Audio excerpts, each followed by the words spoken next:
সকাল সকাল ঘুম থেকে উঠে চলে গিয়েছিলাম টাটকা টাটকা সবজি নেওয়ার জন্য। আর এই সবজি নিতে গিয়ে তো আমি পুরাই অবাক, কারণ চারিদিকের দৃশ্যটা এত সুন্দর যা বলার মতো না। আর এখানে তো আমি একটা ঝিঙা পেয়েছি, আর ঝিঙাটা আমি আমার ছেলেকে বলতেছি, রেহান তুমি এই ঝিঙাটা ছিঁড়ে দেখাও তো বাবা। সে তো কোনো মতেই পাচ্ছে না, সে তো রাগ করে ফেলে দিয়েছে যে সে পারবে না। তো আমি ফাইনালি ঝিঙাটা ছিঁড়ে তার হাতে দিয়ে দিয়েছি, আর কি সে সুন্দর করে তাকে নাড়ানাড়ি করছে, দেখতেছে, মানে সে অনেক খুশি হয়ে গেছিল এই ঝিঙাটা নিয়ে। অলরেডি তো সে ব্যায়াম শুরু করে দিয়েছে, দেখতে পাচ্ছেন সে কিরকম করতেছে, মানে আমার দেখেও হাসি পাচ্ছে। আর এই সুন্দর একটা জায়গা, এই সুন্দর প্লেসটা এত সুন্দর লাগছে যা বলার মতো না। কারণ আমি ক্যামেরায় কতটুকু ক্যাপচার করতে পারছি জানি না, কিন্তু বাস্তবে এত সুন্দর এই জায়গাটা। আর আমার তো বেশ ভালো লেগেছে, কারণ আপনারা যদি নিজের চোখে এই সকালটা দেখতেন তাহলে অবশ্যই বুঝতে পারতেন। কারণ আকাশে মেঘ আর সুন্দর একটা ওয়েদার, আমার তো বেশ ভালো লেগেছে। আর চারিদিকের পরিবেশটা এত সুন্দর যা বলার মতন, কারণ এখানে হচ্ছে একদম প্রাকৃতিক পরিবেশ। আর এই পরিবেশটা আসলে যারা শহরে বাস করে তারা তো কখনোই এরকম একটা পরিবেশ পায় না, কারণ যারা ঢাকাতে থাকে তারা তো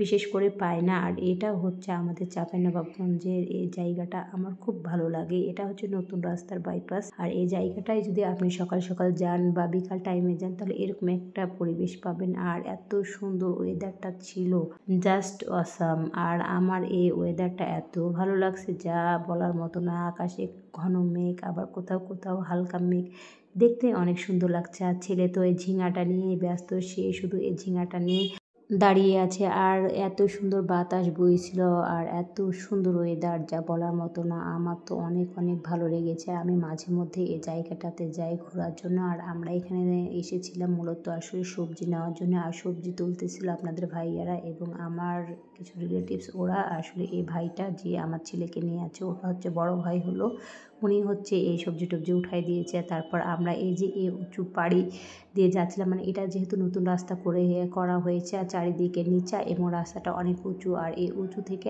আমাদেরকে নামতে হয়েছে এবং উঠতে হয়েছে, দেখতে পাচ্ছেন কতটুকু উঁচু এবং নিচু। এই যে দেখেন কি নিচা জায়গায় নেমেছিলাম। আর এত সুন্দর এই জায়গার ভিউটা, আমার তো অনেক ভালো লেগেছিল। তারপরে আমরা এখানে এই সবজিগুলো নিয়ে নিচ্ছিলাম, ঝিঙা, পাটের শাক এবং ডাঁটা আর ঢেঁড়স। কারণ ঢেঁড়স ভালোই লাগে খেতে, কিন্তু ঝিঙাগুলো অনেক বেশি ভালো লাগছে কারণ টাটকা টাটকা, এই জন্যে।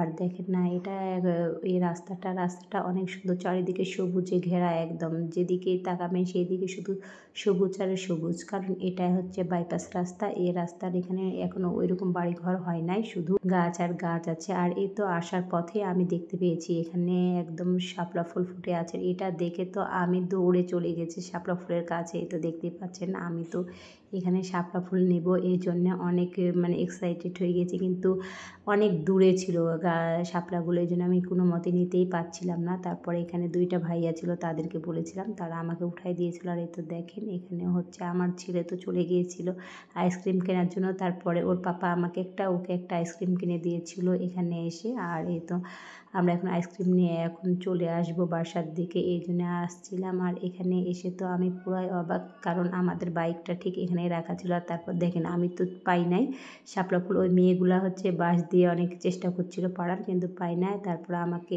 দুইটা ছেলে এগুলো দেয় এই আমি শাপলাটা নিয়ে চলে আসি। আর এইটাও হচ্ছে আমি হচ্ছে একটা টাটকা ছোট্ট কচি ঝিঙা তুলছিলাম।